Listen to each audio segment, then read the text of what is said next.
My name is Angie Scherer, and I'm honored to introduce this year's keynote speaker, Danielle Mancuso. Although Danielle was raised on the East Coast, I believe she embodies the values, beliefs, and culture of the Ashland community. Upon meeting Danielle, I was astonished by her positive and exuberant personality, and after hearing only a short summary of her life, I was convinced that she would be a perfect speaker to represent our senior class. Her involvement in Ashland's academic and social and artistic community is portrayed by her active engagement throughout this town. I hope you are as captivated by her speech as I was. And without further ado, please welcome to the stage Danielle Mancuso.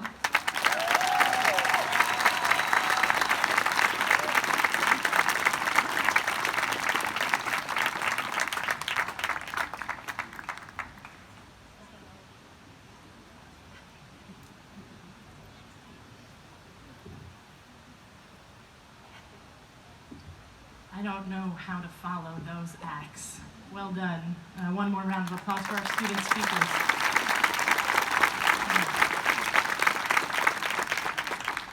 Graduates, parents, families, faculty, staff, board members, and people of Ashland that got here really early, laid blankets just because you like to come to these things. Good evening and congratulations to the class of 2019.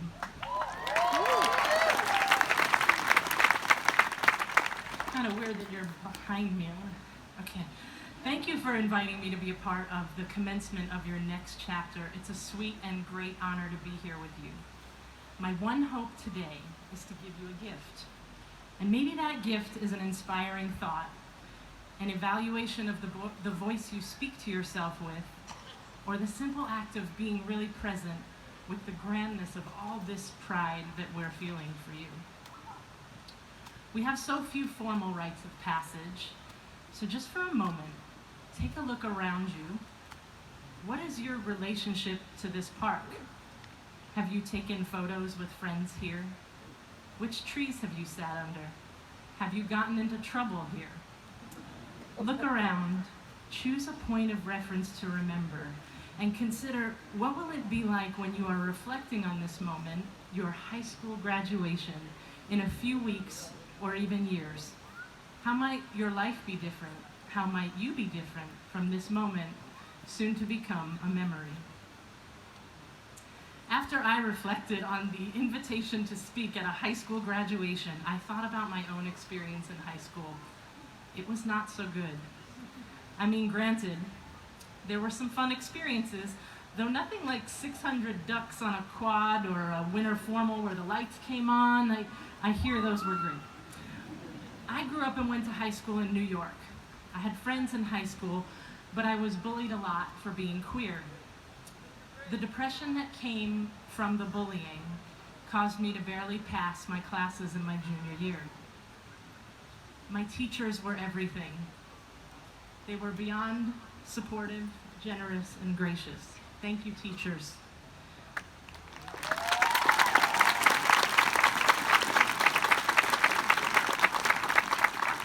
The bullies, unfortunately, were the loudest and most memorable lesson at the time. They taught me how to be ashamed of myself. I made it through just trying to protect myself and hide from the truth of who I was. I say this to you because surviving was my goal. While other students were making plans and getting scholarships, or just seemed to know exactly where they were headed, like their path had been paved, I was searching for more, for myself and for what would inspire me.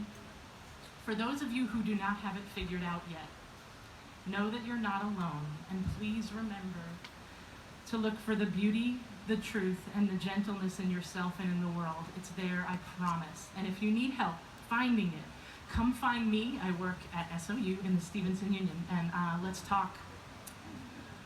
When I think about what parents and loved ones want for their kids, two words come to mind. Now, I'm not a parent, but I was a kid. And safety and happiness are what come to my mind. I'm only going to say one thing about safety. It's important that you know should you move on from our little cute town, I'm not sure the deer out there know how to use the crosswalk, so use caution and keep your high beams on. Safety and happiness.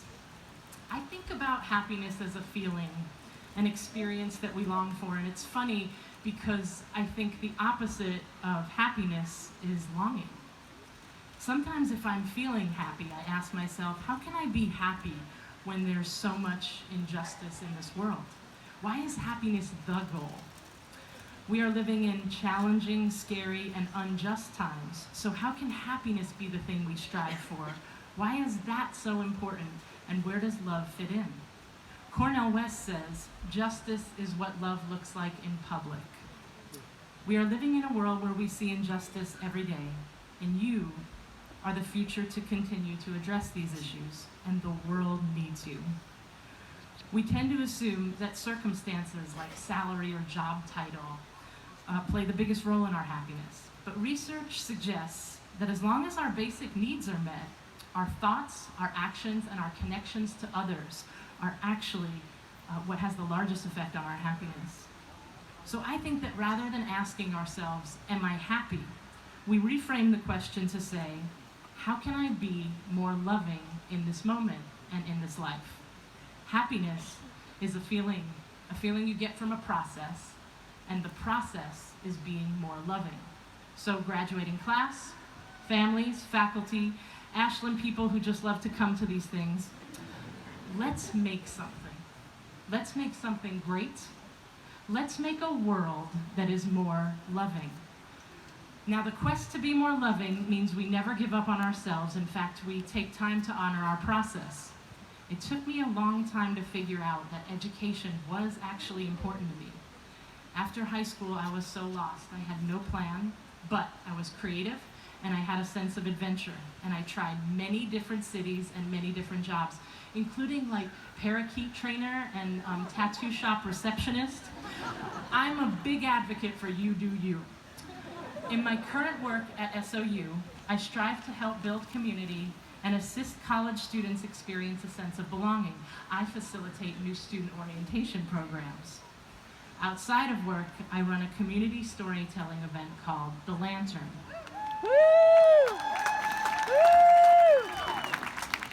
Recently, a graduate from the SOU theater department came to The Lantern and told a story of how she met her best friend.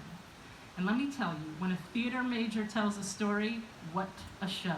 She spoke of seeing the most beautiful and cool person she had ever seen in her life. There were tears as she recalled her bestie's features. And she arrived to campus for new student orientation and saw this most beautiful and cool person at the cafeteria, and she played it cool. She was really nervous, and she wanted to be this person's friend so bad. They complimented each other's great fashion sense, and then off they went in different directions. She spoke about how she kept seeing this person in different events at orientation, and how the speakers and the program kept getting in the way of her being able to connect. And here I was enthralled because I saw it as orientation really working, that she got to see her bestie in all these situations. So they both finally got all over how cool they thought the other one was. I think it was by winter term. And they became best friends. They traveled together, they hosted a podcast. They're the kind of besties that are legendary. Their practice of loving each other brought them happiness, and they created something beautiful together. And when she told her story at the Lantern, the whole room remembered what it feels like to take a risk to be more loving. There really is something amazing about designing the events that assist people in transitioning into new environments. One time at an orientation event, I noticed an incoming student crying with her family. I approached and asked if there was anything I could do. The mother pulled me aside, and she had that look. I know it's serious when moms pull me aside. She said she's just having a really hard time and doesn't want to be here anymore. While the blueprint of this story has happened many times, this instance was pretty remarkable. In connecting with the student, I learned she'd been assigned a roommate, and that roommate decided to stay at her boyfriend's house that night, so she felt alone. And she had no one from her she had not met anyone from her major, which was outdoor adventure leadership. We had some student leaders from that major, so I asked if I could invite them over. And as soon as I did, my work was done. Here's what I saw. I saw understanding of being in a new place and how important kindness is when your sense of security is dissipating. I saw truth and the connection of people taking care of each other. I saw the beauty and relatability and connection of others. And when we really see ourselves in another person, it can save us from ourselves. I witnessed the act of being more loving in the community it creates. It was practically written on the walls. So there's this organization I came across called The World Needs More Love Letters. A young woman named Hannah Brencher, she moved to New York City on her own. And like any courageous young person might have thought, maybe she could just show up in a big city and instantly find her way. Shortly after the move, she began grappling with feelings of loneliness and sadness. Unable to figure out how to exit her own depression, she began leaving letters around New York City for unsuspecting people to find. She'd write on the front of the letters, "If you find this letter, it's for you." These letters prompted her to write a blog post and offer a simple promise to the internet. If you need a love letter, just ask. Nearly 400 handwritten letters to strangers later, the idea for more love letters was born. She built a website. She started delivering love letter bundles around the world. She claims it was the most unexpected movement, but what she was able to do, literally through the written word to perfect strangers, be more loving. We can be love letters, we can be secret admirers, and we can be miracles to each other when we are being more loving. A similar movement, Post Secret, was started by Frank Warren. Post Secret is an ongoing community art project where people from around the world mail him their deepest, darkest secrets anonymously on a postcard. I was so moved by this project that I brought Frank Warren to speak at SOU's New Student Orientation. And by the end of his amazing lecture, he had students, brand new students like our outdoor adventure leadership major and our theater major, coming up on a microphone and telling their secrets to a room full of new students. What a way to get oriented. There were 300 full chairs in the room that night, and all of us witnessed individuals sharing what they thought were ugly secrets that we could only receive as connection, belonging, and love. So, does being more loving mean you have to start one of these social movements or attend college and all the new student orientation events? No. Being more loving means an awareness, a commitment to curiosity, and to want to witness the truth, the beauty, the gentleness, and the understanding of life and of each other. I want that more than anything for all of us. The happiness is just a byproduct. Graduates, thank you. You have helped me become more loving. Please accept my gift to you. It's one of hope, inspiration, wonder, and the reminder, or perhaps the realization that you are an amazing contribution to our world. You are a miracle, and we are so proud of you. So, let's go make something. And let's go make something of ourselves.